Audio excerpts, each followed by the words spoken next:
Good morning, friends. Let's start today's numerical. Question says that the dimensions of 4-bar link mechanism are AB is equal to 400 mm, BC is equal to 600 mm, CD is equal to 500 mm, AD is equal to 900 mm, and angle DAB is equal to 60 degree. AD is the fixed link and E is a point on the link BC such that BE is equal to 400 mm and CE is equal to 300 mm. BEC clockwise, a force of 150 at an angle of 45 degree Newton act on DC at the distance of 250 from D. Another force of the magnitude 100 at an angle of 180 degree Newton act at a point E. Find the required input torque on the link AB for static equilibrium of the mechanism. Okay, चलिए इस numerical को solve करते हैं. Numerical का जो पहला part है, मतलब इसमें आप एक बात ऑब्जर्व करिए कि आपको पूरा का पूरा स्ट्रक्चर खुद से बनाना है. तो स्टार्ट करते हैं. सबसे पहले बोला है उसमें कि AD जो है वो फिक्स है. अच्छा, यहाँ पहले सबसे इम्पोर्टेंट है, आपको स्केल लेना पड़ेगा. तो आपने स्केल कंसिडर किया कि 100 mm is equal to 1 centimetre के. ठीक है, ये बात याद रखना है आपको. तो आपने क्या किया, सबसे पहले 1 2 3 4 5 6 7 8 और ये 9 सेंटीमीटर की लाइन जो आपकी AD बता रही है. ठीक है, तो मैंने यहाँ पे नाम दे दिया A और ये D. अब एंगल क्या बोला, ये देखो एंगल DAB 60 डिग्री और AB की वैल्यू है 4 सेंटीमीटर. तो सबसे पहले मैं यहाँ पे 60 डिग्री पे जाता हूँ और फिर 4 सेंटीमीटर की लाइन खींचेंगे अपन.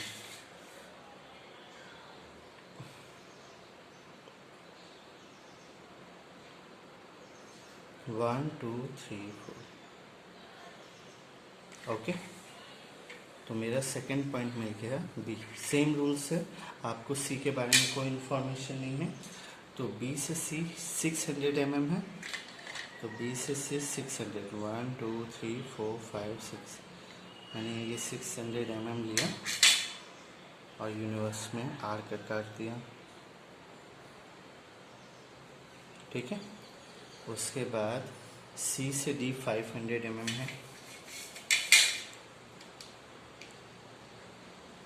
1 2 3 4 5.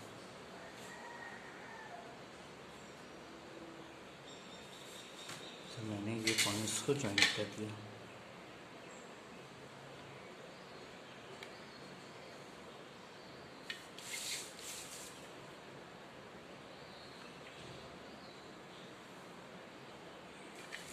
चलिए, नेक्स्ट टर्म बोल रहा है ये हो गया AD is a fix link. तो हमने AD को फिक्स कर दिया. Okay, E is a point on the link BC. अब देखो B और C के बीच में E एक लिंक है such that DBE is equal to 400, मतलब 4 सेंटीमीटर होगा, and C is equal to 300. तो आप एक बात ऑब्जर्व करो, 400 प्लस 300 700 होगा, मगर हमारे पास BC जो है वो 600 लेकर रखा है. मतलब एक्चुअली वो पॉइंट यहाँ है लेकिन यहाँ एक्चुअली एक्ट नहीं कर रहा है. तो वो कहाँ एक्ट करेगा, तो वो हमें फाइंड आउट करना पड़ेगा. तो फाइंड आउट करने के लिए हमने क्या किया, पहले 1 2 3 4 सेंटीमीटर का एक आर्क काटा. ठीक है, तो मैंने ये यहाँ पे B पे रखा और 4 सेंटीमीटर का आर्क काटा. इसी तरीके से CE जो है 3 सेंटीमीटर है. सेम रूल्स के साथ 1 2 3।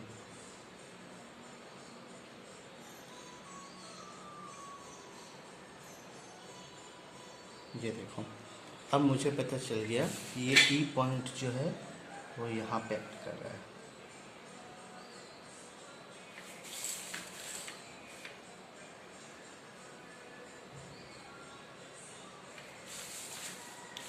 ठीक है, ये पॉइंट हो गया ई। अब क्या बोल रहा है कि बी सी ई क्लॉकवाइज। तो देखो बी ई सी ये क्लॉकवाइज चल रहा है, मतलब हम जो अभी तक कर रहे हैं वो सब कुछ बराबर कर रहे हैं। A force of 150 newton at angle of 45 degree act on D C. देखो डी सी पे एक्ट कर रहा है at a distance of 250 mm from D. तो 250 mm डी से चलें तो 10 20 और ये 250 यहाँ पे आए,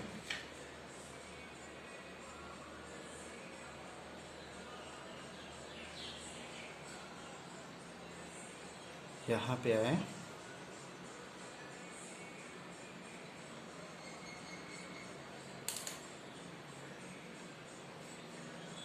ओके चलिए इसी से बनाते हैं। ठीक है, इसके बाद इसके में हमने 45 डिग्री का एक फोर्स दिया,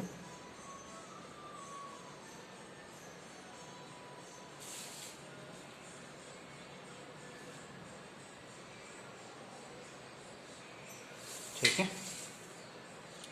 ये फोर्स कितना है, तो इसका नाम मैं P रख देता हूँ, जो 150 न्यूटन का है with an angle of 45 degree. मैं इसका अभी एंगल्स मतलब वो डायरेक्शन डिसाइड नहीं किया हूँ ना, ये याद रखिएगा। अब बोले another force of magnitude 100 newton at angle of 180 degree. ठीक है, 100 newton at an angle of 180 degree. तो हमने ये फोर्स लगाया,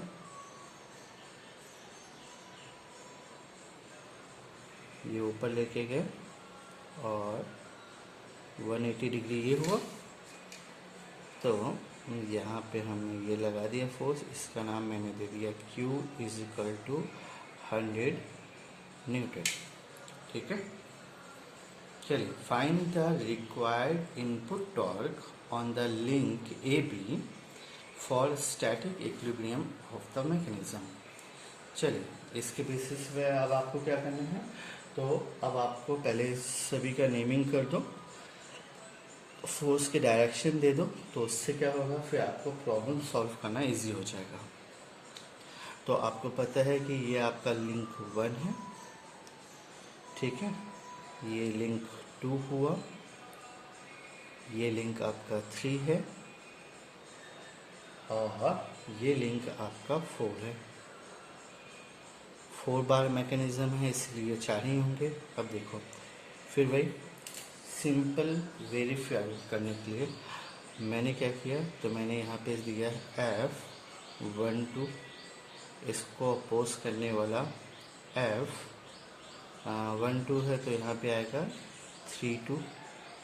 फिर यहाँ पे जो गया वो गया फोर्स 2 3, इस तरफ जो आया वो फोर्स आया 4 3, इसका अपोजिट जो आया वो आया 3 4, और यहाँ जो लगा ये आया 1 4।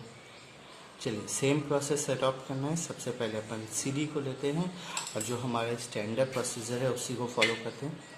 तो हमारे ख्याल से मेरे ख्याल से CD की डिस्टेंस जो है आपके पास 5 दी हुई है, तो आपने क्या किया 1 2 3 4 और ये 5 सेंटीमीटर की लाइन खींच दी, और इसी में 1 2 2.5 का वो पॉइंट लगा दिया, सॉरी 1 2 और ये 2.5 का पॉइंट लगा दिया। पॉइंट लगाने के बाद वही आपको ये फोर्स लेके आना है,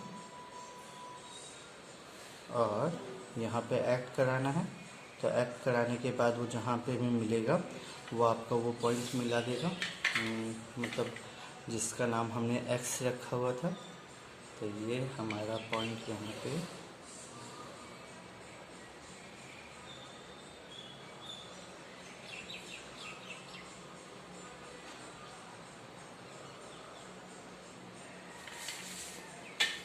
ये पॉइंट अगर आपका एक्स मिल गया तो आप क्या करते थे, इसे ज्वाइन कर देते थे। चलिए नाम दे देते हैं। आपका ये सी है, आपका ये डी है, आपका ये पॉइंट आई थिंक इसका नाम दिए के रखा है भाई ने। ई पॉइंट पे एक एक्ट कर रहा है और यहाँ पे अच्छा इसका नाम नहीं दे के रखा है, इसलिए हमने इसका नाम एफ़ रख दिया। ये पॉइंट एफ़ है, ये हमारा पॉइंट एक्स था। तो अब देखो मैं अगर फोर्स डिसाइड कर लेता हूँ, ठीक है, तो ये हमारा फोर्स मान लो नीचे की ओर लग रहा है ना। तो सेम रूल्स, अभी मैं कुछ भी नहीं करूँगा, बस नाम दे देता हूँ P is equal to 150 Newton.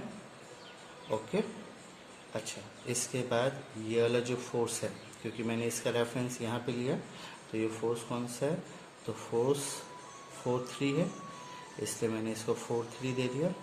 अब ये जो मिलता था तो ये हमारा फोर्स 1.4 होता था। मेरे ख्याल से यही तीन चीज़ें हमें चाहिए। चलिए अब यहाँ पे आप क्या करते थे, तो आप एक स्केल कंसीडर करते थे। तो हमने यहाँ पे फिर से एक स्केल कंसीडर किया। स्केल क्या होगा, तो स्केल होगा 30 newton is equal to 1 centimetre. अब ये कितना आ जाएगा, तो ये आ जाएगा 5 सेंटीमीटर। तो मैंने क्या किया, यहाँ पे 1 2 3 4 और ये 5 सेंटीमीटर की लाइन खींच दी। ठीक है, चलिए 5 सेंटीमीटर के बाद क्या करना है आपको, तो आपने ये पॉइंट लिया।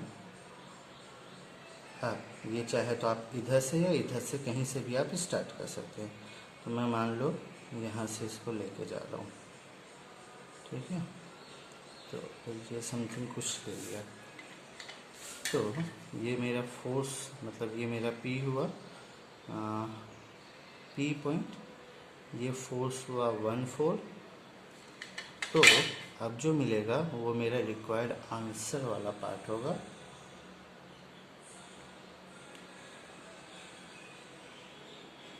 और अब मुझे इसको मेज़र भी करना पड़ेगा। तो मेज़र करने पे मुझे पता चला कि ये 10 है और समथिंग 20 के ऊपर है। तो ये फोर्स हमारा हुआ 4.3। ठीक है, अब जैसे मैंने क्या बोला, ये अगर नीचे की ओर लग रहा है, डाउनवर्ड डायरेक्शन में लग रहा है, तो आपका ये फोर्स ऐसे हुआ, ये फोर्स ऊपर जाएगा और ये फोर्स यहाँ जाएगा। तो आपका फोर्स 4.3 की वैल्यू जो हुई वो हुई 2 centimetre, that means 20 Newton.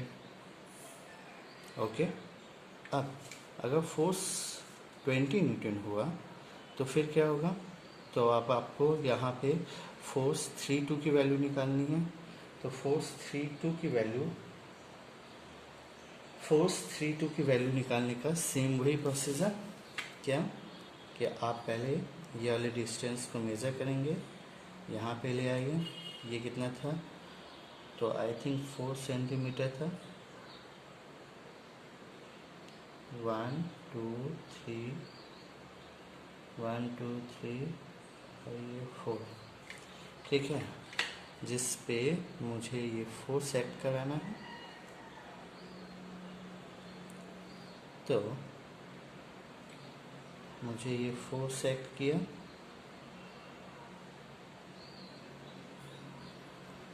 As it is इस तरफ से भी तो वही कपल एक्ट कर रहा है, इसीलिए आपको यहाँ से भी उतना देना पड़ेगा।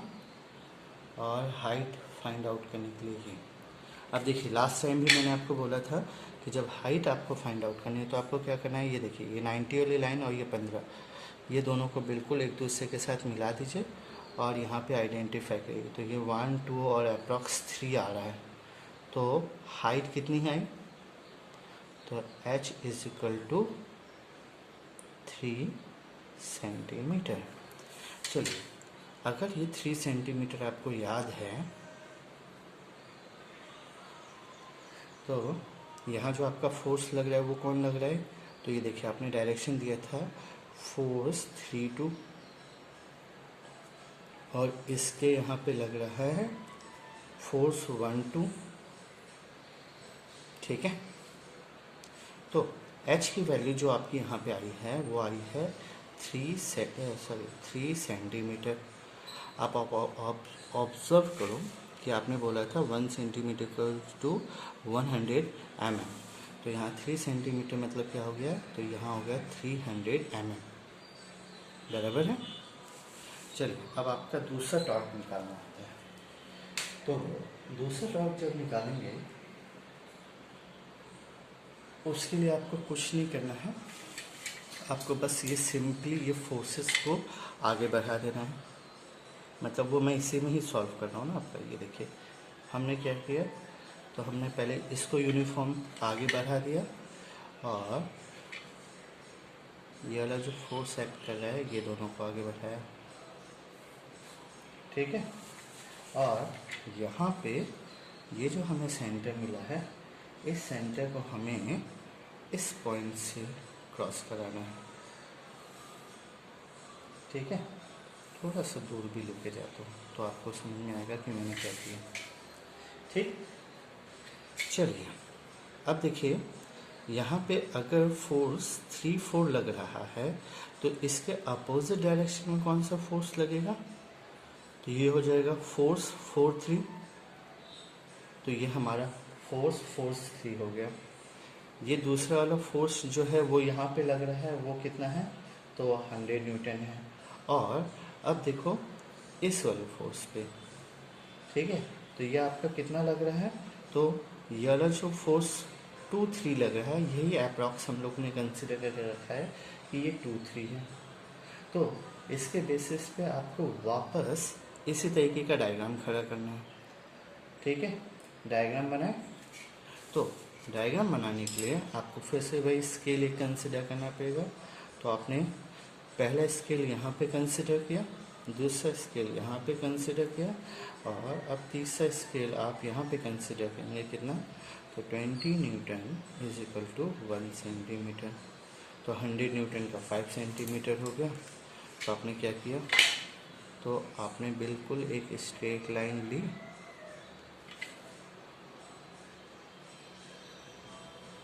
और ये स्ट्रेट लाइन के बेसिस पे यहाँ पे 5 सेंटीमीटर की लाइन खींची।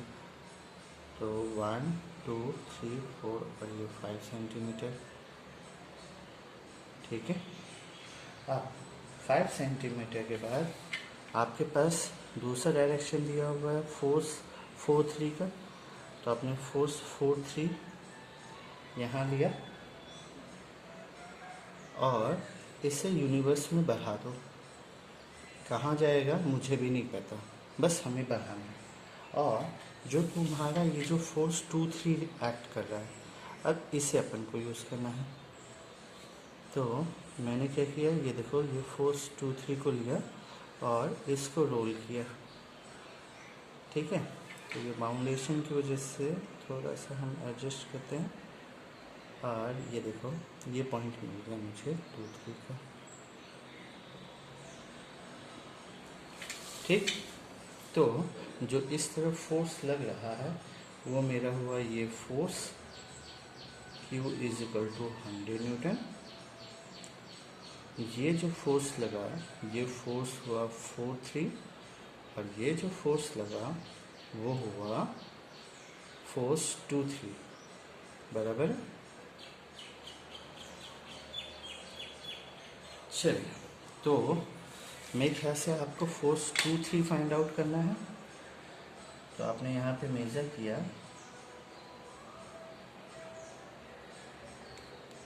1 2 3 4 5.2। चलिए 5.2, एक सेकंड ना। ठीक है, तो आपका ये कितना है? तो फोर्स 2 3 इज इक्वल टू आया 5.2 सेंटीमीटर, और इसका मल्टीप्लाई कर देंगे तो ये हो जाएगा 52 इंटू 20, 4 10 एक जीरो पॉइंट की वजह से 104 न्यूटन।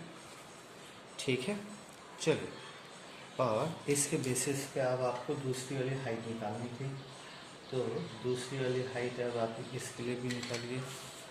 तो आपने ये फोर्स लिया, मतलब ए बी का डिस्टेंस लिया, मैं इसको यहाँ लिख लेता हूँ 1 2 3 1 2 3 और ये 4। अब इसमें जो ये फोर्स लग रहा है, ये फोर्स 2 3 लग रहा है, तो मैं यहाँ से 2 3 उठाया, यहाँ पे एक्ट कराया और इसको आगे बढ़ा दिया। इसी तरीके से यहाँ पे भी एक्ट कराया। चलिए, ये यहाँ लग रहे हैं और ये यहाँ लग रहे हैं। ये फोर्स है 2 3 और ये फोर्स है अपोजिट 2 3 का, मतलब 1 2। और अब ये देखो ये हाइट कितनी है, तो सेम रूल्स, ये 30 और उसको मिलाया 10 20 23। तो यहाँ पे जो मेरा H2 आया वो आया 22.3 सेंटीमीटर। फिर से सेम रूल, मतलब H2 जो आएगा वो आ जाएगा 2.3 इंटू 100, मतलब हुआ 230 mm। ठीक है, दोनों निकाल लिए। चलिए, जब दोनों निकाल लिए तो अब आपको पहला टॉर्क यहाँ से T1 निकालना है, दूसरा टॉर्क यहाँ से T2 निकालना है, और दोनों के बेसिस पे अब आपको टोटल टॉर्क निकालना है। तो टोटल टॉर्क निकालते वक्त आपने एक कंसिडरेशन जो नहीं किया था वो करना है। वो कंसिडरेशन ये है कि आपका फोर्स जो आएगा वो किस तरफ लग रहा है। ठीक है, तो पहला वाला फोर्स देखिए। ठीक है, पहला वाला फोर्स मैंने क्या निकाला, तो फोर्स 4 3, हम कहाँ पे हैं, फोर्स 4 3 यहाँ पे लग रहा है, is equal to minus force 2 3 is equal to 4 3 is equal to क्या होगा, इज इक्वल टू फोर्स 3 2 होगा। ठीक है, तो अब आप ऑब्जर्व करिए कि अब आपका जो फोर्स है वो इस डायरेक्शन में लग रहा है, इसके ठीक अपोजिट लग रहा है ना, ये बात याद रखना है। तो आपको क्या करना पड़ेगा, चेंज कर देना पड़ेगा। आपने जो एजम्पशन किया था वो उस समय गलत था। तो इसके बेसिस पे आपका जो कपल आएगा, या डायरेक्टली मैं टॉर्क T1 निकालता हूँ, तो वो टॉर्क T1 कितना होगा, तो फोर्स 20 है इंटू हाइट 300 है, तो ये हो गया 3 2 6000। ठीक है, न्यूटन mm। ठीक है, 6000 न्यूटन mm, ये आपने टॉर्क पहला निकाला। अब मैंने क्या बोला कि हमारा जो फोर्स है वो इस तरफ एक्ट कर रहा है ना, क्योंकि अभी हमने डायरेक्शन नहीं दिखाया, जबकि डायरेक्शन क्या होना चाहिए वो। तो इसके बेसिस पे अब आप अपने डायग्राम को अगर करेक्ट करना चाहें यहीं पे, तो मैं आपको यहाँ पे हेल्प कर सकता हूँ। ठीक है, तो हमारा जो फोर्स था वो 4 3 था, इसके बेसिस पे अपोजिट में गया फोर्स वो हुआ 3 2, इससे अपोजिट में गया वो फोर्स क्या था 2 3, बस यही चाहिए। तो मेरा जो ये एजम्पशन था कौन सा, इस तरफ लगने वाला, ये क्या होगा, इस तरफ हो जाएगा, तो ये हो जाएगा फोर्स 2 3। इसी तरीके से ये फोर्स हो जाएगा 1 2। तो अब अगर ये मेरा इस तरीके से चल रहा है तो मेरा जो डायरेक्शन होगा वो ये होगा, T1 का डायरेक्शन इस तरीके से। चलिए अब T2 की बारी है। T2 में आपने जो फोर्स निकाला डायरेक्ट 2 3 निकाल लिया, तो फोर्स की वैल्यू आपके पास दे के रखी हुई है। तो जब मैंने ये डायरेक्शन देखा तो ये इस तरफ गया है, तो इसका जो टॉर्क होगा वो इस तरफ जाएगा, ये T2। अब देखो T1 अपोजिट और T2 उससे अपोजिट चल रहा है, तो ये क्या होंगे, माइनस में चलेंगे। तो इसके बेसिस पे आपका जो टॉर्क आया T2 आया वो कितना आया, तो आपने यहाँ पे कितना रखा 104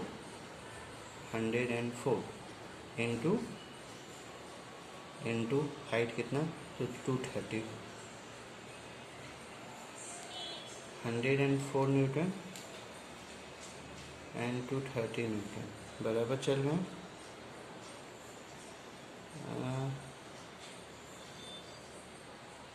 ये होगा 10.4 न्यूटन ना, देखते हैं। यह आया 20 इंटू 52, तो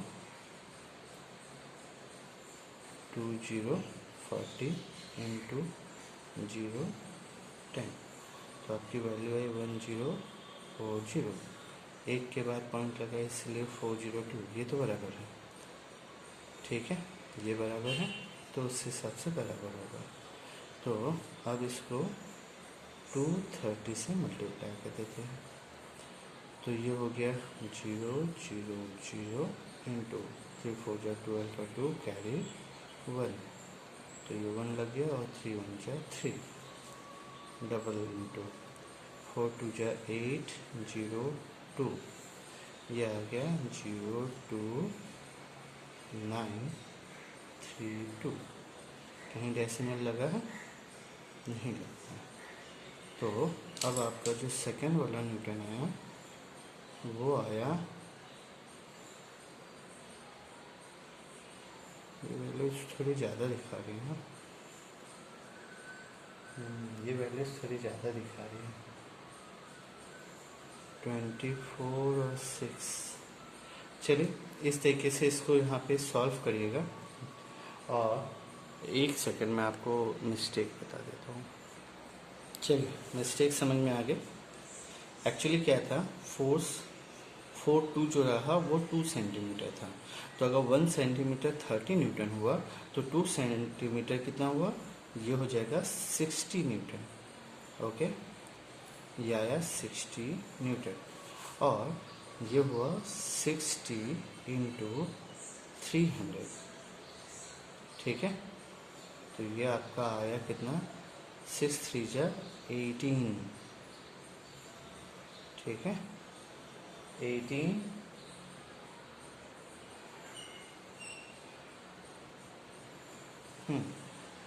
1800 न्यूटन बराबर है। अब इस बेसिस पे आप कैलकुलेट करिए टी, तो टोटल टी कितना होगा, तो आपको इनमें से एक को देखना है कि कौन सा बड़ा है और कौन सा छोटा है। तो मुझे यहाँ पे दिख रहा है T2 माइनस T1 लिखना बेटर ऑप्शन रहेगा। तो यार 23920 माइनस 18000, तो 18 के बाद 19 20 21 22 23 something 5920 newton metre is your correct answer, ठीक है।